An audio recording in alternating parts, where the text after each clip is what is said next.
विश्व डाक दिवस प्रत्येक वर्ष 9 अक्टूबर को मनाया जाता है। विश्व डाक दिवस प्रत्येक वर्ष 9 अक्टूबर को मनाया जाता है। तो विश्व डाक दिवस क्यों मनाया जाता है? तो यूनिवर्सल जो पोस्टल था, क्या था? यूनिवर्सल पोस्टल यूनियन की स्थापना की वर्षगांठ के रूप में मनाया जाता है। इसकी स्थापना यूनियन पोस्टल यूनियन की स्थापना कब हुई थी? 1874 में हुई थी। कहाँ हुई थी? स्विट्ज़रलैंड में हुई थी। राजधानी स्विट्ज़रलैंड की जो राजधानी है वर्न, उसमें इंडियन पोस्टल यूनियन की स्थापना की गई थी। ओके। अच्छा, 1969 में यूपीए की सरकार थी कांग्रेस ने टोक्यो जापान में आयोजित बैठक में विश्व डाक दिवस घोषित किया था। ओके, कब किया था? 1969 में। ओके, तो ये याद रखिएगा आप। अब स्विट्ज़रलैंड के बारे में बात करते हैं कि जो स्विट्ज़रलैंड है उसके बारे में बात करते हैं। तो स्विट्ज़रलैंड की जो राजधानी है वो क्या है? वर्न है। स्विट्ज़रलैंड की जो राजधानी है क्या है? वर्न है। स्विट्ज़रलैंड की जो मुद्रा है वो क्या है? तो स्विट्ज़रलैंड की जो मुद्रा है वो है स्विच फ्रैंक। क्या है? स्विच फ्रैंक यहाँ की मुद्रा है। ओके। स्विट्ज़रलैंड के बारे में बहुत सारी इम्पोर्टेंट बातें हैं, जैसे कि स्विट्ज़रलैंड में जो राष्ट्रपति होता है वो हर एक साल में चेंज होता रहता है।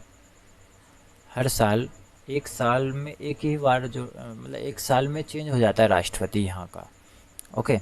स्विट्ज़रलैंड दुनिया में सबसे कम दुनिया में अगर सबसे कम क्राइम अगर कहीं होते हैं तो वो स्विट्ज़रलैंड में होते हैं। कहाँ होते हैं? स्विट्ज़रलैंड में सबसे कम क्राइम अगर देखे जाते हैं तो स्विट्ज़रलैंड में देखे जाते हैं। ओके। स्विट्ज़रलैंड क्या है? बर्फीली इलाके में है। स्विट्ज़रलैंड यूरोप महाद्वीप में पड़ता है। ओके। और बर्फ़ काफ़ी गिरती है, तो पहाड़ियों से ये ढका हुआ रहता है। कौन? स्विट्ज़रलैंड। ओके। तो यहाँ पे क्या होता है कि बर्फ़ काफ़ी होता है, तो क्या होता है कि बर्फ़ जम जाता है। ओके। तो यहाँ पे जो सैनिक रहते हैं वो लाल चाकू का इस्तेमाल करते हैं। किसका? लाल चाकू का इस्तेमाल करते हैं। क्यों करते हैं? कि बर्फ़ में दिखेगा नहीं अगर, तो लाल जो रहता है कलर वो चमक जाता है। इस कारण से क्या करते हैं कि यहाँ पे लाल चाकू का इस्तेमाल करते हैं। अच्छा, जो यूरोप महाद्वीप है, यूरोप महाद्वीप का सबसे ऊंचा अगर रेलवे स्टेशन अगर कहीं पड़ता है तो वो स्विट्ज़रलैंड में सबसे ऊंचा रेलवे स्टेशन। ओके। और जापान जो है रेलवे यातायात के क्षेत्र में सबसे नंबर 1 पर है जापान। और दूसरे नंबर पे कौन है? स्विट्ज़रलैंड। रेलवे यातायात की बात करी जाए तो दूसरे नंबर पे आता है स्विट्ज़रलैंड। ओके। और सबसे ऊंचा, यूरोप का सबसे ऊंचा रेलवे स्टेशन, अगर यूरोप की बात करें तो यूरोप का सबसे ऊंचा जो रेलवे स्टेशन है वो स्विट्ज़रलैंड में। हाँ। और स्विट्ज़रलैंड और किस लिए प्रसिद्ध है? तो यहाँ पे सबसे ज़्यादा चॉकलेट, जो चॉकलेट खाते हैं अपन, तो सबसे ज़्यादा चॉकलेट अगर कहीं बनाई जाती है तो वो कहाँ बनाई जाती है? स्विट्ज़रलैंड में बनाई जाती है। और याद रखिएगा, आपकी दुनिया में सबसे ज़्यादा सॉफ्ट ड्रिंक्स होती है वो कहाँ पर पी जाती है? स्विट्ज़रलैंड में। कौन सी ड्रिंक? सॉफ्ट ड्रिंक्स ना होती है, वो कहाँ पी जाती है? स्विट्ज़रलैंड में पी जाती है। ओके। और जो साइट चलाते हैं, डब्लू, इसका फुल फॉर्म क्या है? World wide web. इसकी खोज अगर कहीं हुई थी तो स्विट्ज़रलैंड में हुई थी। कहाँ हुई थी? स्विट्ज़रलैंड में हुई थी। किसने की थी? टीम बर्नर नामक व्यक्ति थे। कौन थे? वर्नर टीम बर्नर ने की थी। कब की थी इसकी खोज? 1989 में। ओके। तो ये आपको याद रखना है। ओके। और एक और फैक्ट और देखिए, काफ़ी इंटरेस्टिंग फैक्ट है कि जो जापान है वहाँ के व्यक्ति सबसे ज़्यादा उम्र तक जीवित रहते हैं। ओके। और दूसरे नंबर पर स्विट्ज़रलैंड में रहते हैं। तो फर्स्ट नंबर पे कौन रहते हैं? जापान में रहते हैं। और दूसरे नंबर पर स्विट्ज़रलैंड में सबसे ज़्यादा समय तक जीवित रहते हैं। ओके। तो आप ये याद रखना। ओके। अब यहाँ पर एक और देश की बात करेंगे अपन, जापान। किसकी बात करेंगे? जापान। जापान की जो राजधानी है वो क्या है? टोक्यो। जापान की राजधानी क्या है? टोक्यो है। यहाँ की जो मुद्रा चलती है वो कौन सी है? येन है। यहाँ की मुद्रा कौन सी है? येन है। यहाँ के पीएम कौन है? यहाँ के पीएम पहले थे शिंजो अबे। पहले कौन थे? Shinzo Abe. ओके। लेकिन अब वो तो हट गए हैं, तो अब यहाँ के जो पीएम है वो चेंज हुआ है। तो यहाँ के जो पीएम, अभी जो नए जो पीएम बने हैं वो बने योशिहिदे सुगा। कौन बने? Yoshihide Suga. ओके, यहाँ के नए प्राइम मिनिस्टर बन गए। ओके, इनकी जो एज है वो 70 ईयर है। कितनी है इनकी एज? 70 ईयर है। ओके, और एक फैक्ट और देखिएगा आप कि जापान की संसद का क्या नाम है? जापान की जो संसद है वो क्या नाम है उसका? डॉय। जापान की संसद क्या है? डॉय। और जो संसद है जापान की वो कैसी है? द्विसदनीय। कौन सी है भाई साहब? द्विसदनीय है। कौन सी है? द्विसदनीय। जैसे कि भारत की द्विसदनीय है। ओके, एक क्या होती है? राज्यसभा होती है, एक लोकसभा होती है। ओके, एक ऊपरी सदन होता है और एक निचला सदन होता है। अच्छा, भारत में ऊपरी सदन कौन सा होता है? तो राज्यसभा जो होती है वो ऊपरी सदन होती है, और लोकसभा जो होता है वो निचला सदन होता है। ओके, जो लोकसभा होता है वो कौन सा होता है? निचला सदन होता है। इसी प्रकार जापान में भी एक ऊपरी सदन होता है और एक निचली सदन होता है। अच्छा, जो ऊपरी सदन होता है वो कौन सा होता है? पार्षद सभा। इसे क्या कहते हैं? पार्षद सभा कहते हैं। और जो निचला सदन होता है उसे कहते हैं प्रतिनिधि सभा कहते हैं। ओके, क्या कहते हैं? प्रतिनिधि सभा कहते हैं। ओके, तो आप यहाँ से जापान से रिलेटिव इतने क्वेश्चन आप याद रखिएगा। ओके, नेक्स्ट क्वेश्चन की बात करते हैं। हाँ, अभी नोबेल पुरस्कार दिए जा रहे हैं, जो कि फिजिक्स के क्षेत्र में भी दे चुके हैं। ओके, केमिस्ट्री के क्षेत्र में भी मिल चुका है। ओके, अब एक और नोबेल पुरस्कार दिया गया है शांति के क्षेत्र में। तो शांति के क्षेत्र में जो नोबेल पुरस्कार प्राप्त किया है द वर्ल्ड फूड प्रोग्राम ने किया है। ओके, ये देखिए, द वर्ल्ड फूड प्रोग्राम ने शुक्रवार को दुनिया भर में भूख और खाद्य असुरक्षा से निपटने के प्रयासों के लिए 2020 का नोबेल शांति पुरस्कार जीता है। ओके, किसने जीता है? द वर्ल्ड फूड प्रोग्राम ने। ओके, आपको ये उसका लोगो दिख रहा होगा, ये क्या है? द वर्ल्ड फूड प्रोग्राम का लोगो है। ओके, अच्छा, इसकी घोषणा किसने की है? तो द अनाउंसमेंट इसका किया है वो कौन है?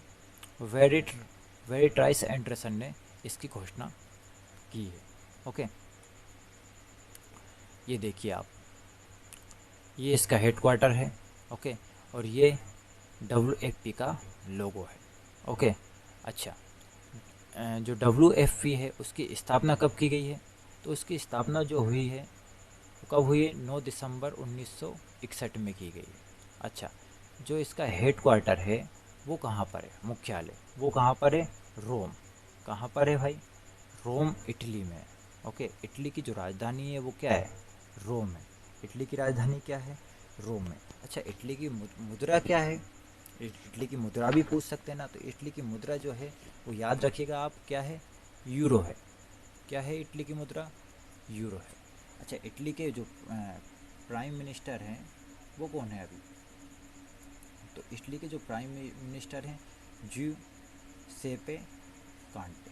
कौन है? ज्यूसेप्पे कांटे अभी यहाँ के प्राइम मिनिस्टर। और यहाँ के राष्ट्रपति कौन है? तो सर्जिया मट्रेला। कौन है? सर्जिया मट्रेला।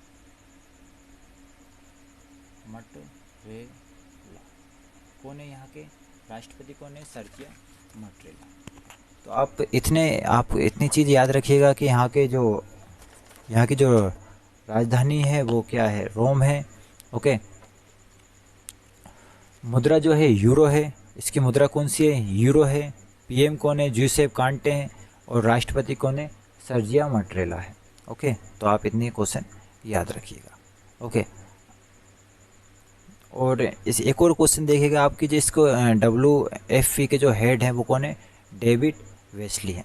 अच्छा, WFP का कार्य क्या है? WFP का कार्य ये क्या है? वर्ल्ड फूड प्रोग्राम है।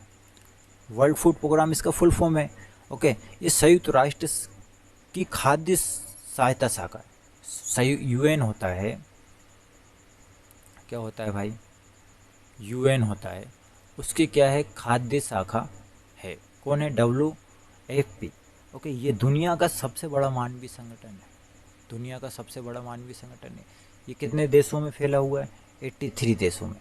ओके, और 83 देशों में ये 91 मिलियन लोगों को खाना खिला चुका है, भोजन प्राप्त करा चुका है।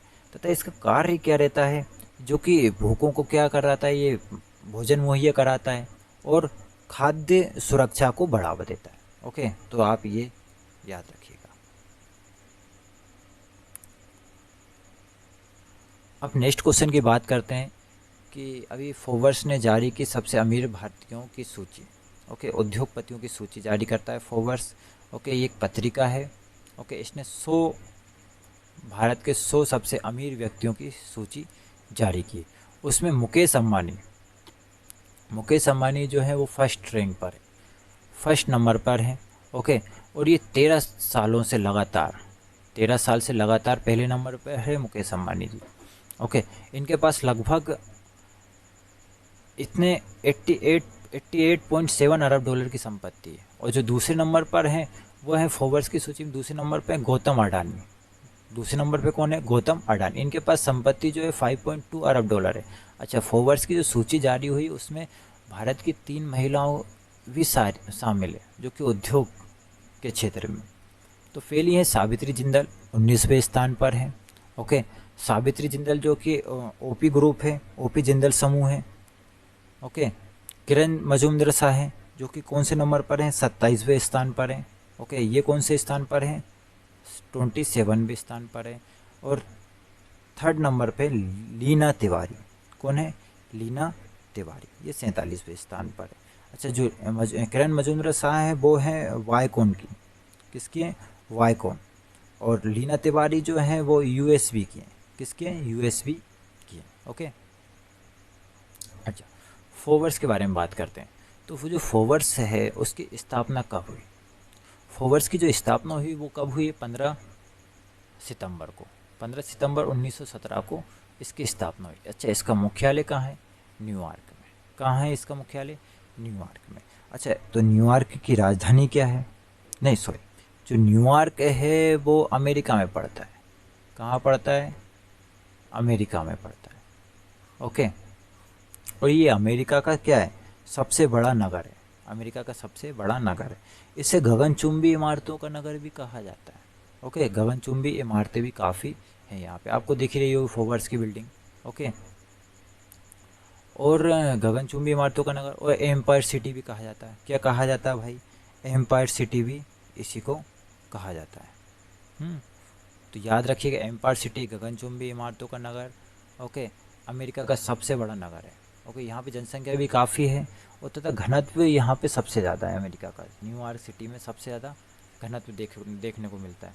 अच्छा, न्यूयॉर्क सिटी में ही क्या है, एक और बात याद रखना, न्यूयॉर्क सिटी में यूएनओ है ना, उसका क्या है, मुख्यालय भी न्यूयॉर्क सिटी में।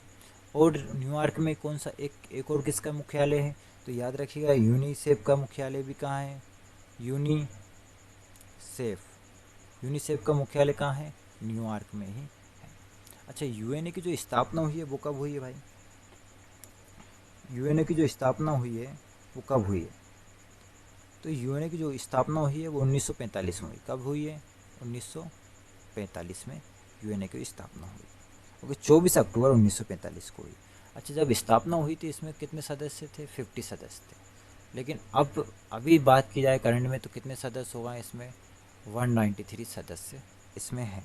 ओके, अच्छा, न्यूयॉर्क से एक और बात याद रखिएगा आप कि न्यूयॉर्क में क्या है, स्टैच्यू ऑफ लिबर्टी है ना, स्टैच्यू ऑफ लिबर्टी। ओके, जो कि स्टैच्यू ऑफ लिबर्टी है, जो कि इसकी जो जो इसको जो इसकी जो नींव रखी थी वो रखी थी 1886 में।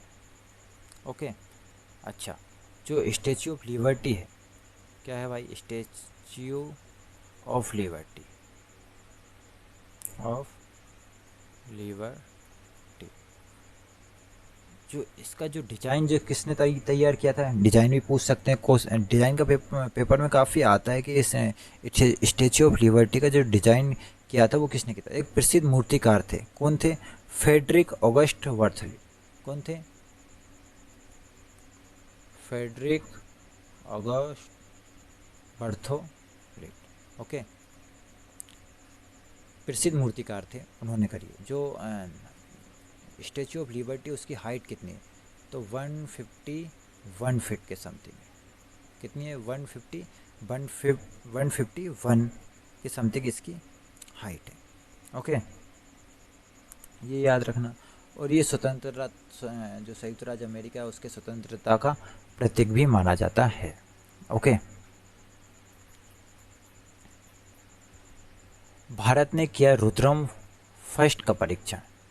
ओके, अभी भारत ने हाल ही में रुद्रम फर्स्ट का परीक्षण किया है। दुश्मन की रेडार को गिराने वाला पहला एंटी रेडिएशन मिसाइल लॉन्च किया है, जो कि सफल परीक्षण हुआ है इसका। ओके, किससे किया है? ये दिख रहा होगा आपको, सुखाई 30 है। ये कौन सा विमान है? सुखाई 30 विमान से इसका परीक्षण किया गया है। Rudram first anti radiation missile का सफल परीक्षण किया गया है। ओके, इस मिसाइल को किसने किसने बनाया है? ओके, तो डीआरडीओ ने इसको तैयार किया है। किसने किया है? डीआरडीओ ने इसको तैयार किया गया है। ओके, कहाँ से इसको परीक्षण किया गया है? तो उड़ीसा के तट से इसका परीक्षण किया गया है। डीआरडीओ द्वारा विकसित भारत की पहली made in India anti radiation missile है। भारत की पहली made in India anti radiation missile है डीआरडीओ द्वारा विकसित। ओके, और ये आपको दिख रहा होगा सुखोई 30। इसका उत्पादक किस देश ने किया? तो इसका उत्पादक किया है रसिया और भारत ने। किस किस देश ने करा है मिलकर? रसिया और भारत ने किया गया है। और जिसकी उत्पादन जो कंपनी थी, सुखोई 30 की जो उत्पादन कंपनी थी, वो हिंदुस्तान एरोनॉटिक्स लिमिटेड है। किसने किया है? Hindustan aeronautics limited. ये देखिए, HAL हिंदुस्तान एरोनॉटिक्स लिमिटेड ने इसका उत्पादन किया है। अच्छा, अब डीआरडीओ की बात कर लेते हैं अपन, कि डीआरडीओ से भी क्वेश्चन बन सकते हैं। ओके, तो जो डीआरडीओ है उसका फुल फॉर्म क्या है? पहला क्वेश्चन तो डिफेंस रिसर्च डेवलपमेंट ऑर्गेनाइजेशन। क्या है इसका full form? Defence research and development organisation है। और इसका जो आप लोगो देख रहे होंगे, इस लोगो में ये लिखा है वलस्य मूलम विज्ञानम। इसका वाक्य क्या है? इसका वाक्य वलस्य मूलम विज्ञानम। तो ये आपको ये भी याद रखना है। ओके, इसका गठन कब किया गया है डीआरडीओ का? तो डीआरडीओ का जो गठन हुआ है वो कब किया गया? 1958 में किया गया। इसका मुख्यालय कहाँ है? इसका मुख्यालय नई दिल्ली में। इसका मुख्यालय कहाँ है डीआरडीओ का? नई दिल्ली में इसका मुख्यालय है। ओके, और 1 मिनट और रुकिएगा आप, कि जो मैंने आपको ही बताया ना कि ये उड़ीसा के तट से परीक्षण किया गया है। ओके, तो उड़ीसा से आप यहाँ पे और भी क्वेश्चन याद रख सकते हैं। ओके, और क्वेश्चन कौन से हो गए? उड़ीसा में क्या है? उड़ीसा के, अच्छा, सीएम का नाम क्या है? उड़ीसा के जो सीएम है वो कौन है? तो उड़ीसा के जो सीएम है वो कौन है? नवीन पटनायक है। कौन है? उड़ीसा के सीएम कौन है? नवीन पटनायक हैं। ओके, राज्यपाल कौन है उड़ीसा के? उड़ीसा के जो राज्यपाल हैं वो कौन है? अभी राज्यपाल, उड़ीसा के राज्यपाल का क्या नाम है? तो गणेशी लाल। क्या नाम है? गणेशी लाल वहाँ के अभी राज्यपाल। तो कभी कभी राज्यपाल के बारे में भी पूछ लेता है कि उड़ीसा के राज्यपाल कौन है, तो याद रखिएगा गणेशी लाल है। सीएम कौन है? नवीन पटनायक है। उड़ीसा की राजधानी क्या है? भुवनेश्वर है। ओके, अच्छा, एक और महत्वपूर्ण क्वेश्चन बताता हूँ मैं। उड़ीसा के जो पक्षी है, बर्ड है, उसके बारे में काफ़ी पूछा जाता है। ओके, तो वहाँ का जो पक्षी है वो कौन है? Indian roller. तो याद रखिएगा, जो इंडियन रोलर है वहाँ का राजकीय पक्षी है। कौन है? राजकीय पक्षी है इंडियन रोलर। ओके, तो ये क्वेश्चन भी काफ़ी पूछा जाता है। उड़ीसा में एक द्वीप पड़ता है, ओके, जिसका अभी नाम चेंज कर दिया गया। उसका नाम चेंज करके क्या रख दिया गया? अब्दुल कलाम द्वीप कर दिया गया। हाँ, अब्दुल कलाम द्वीप रख दिया गया। आप उसका नाम बता सकते हो क्या? ओके, तो उसका नाम कमेंट सेक्शन में बताइएगा आपकी उस द्वीप का क्या नाम है। ओके, चलिए आज के इतिहास के बारे में बात करते हैं अपन। तो आज क्या है? विश्व डाक दिवस मनाया गया है। आज ही के दिन 1945 में क्या हुआ? 1945 में जो अमजद अली खां है, प्रसिद्ध क्या है, सरोद वादक हैं, उनका जन्म हुआ था। ओके। और 1976 में आज ही के दिन पहली बार टेलीफोन पर आउटवायर के जरिए दो तरफा बातचीत की गई थी, पहली बार ही हुआ था ये। ओके। 1962 में अफ्रीका देश से युगांडा गणतंत्र बना था। ओके। अफ्रीका देश से कौन बना, युगांडा गणतंत्र बना था। ओके। एक और महत्वपूर्ण क्वेश्चन देखिए, गूगल ने 2006 में 9 अक्टूबर को घोषणा की थी कि वह 165 करोड़ डॉलर में यूट्यूब को खरीद रहा है।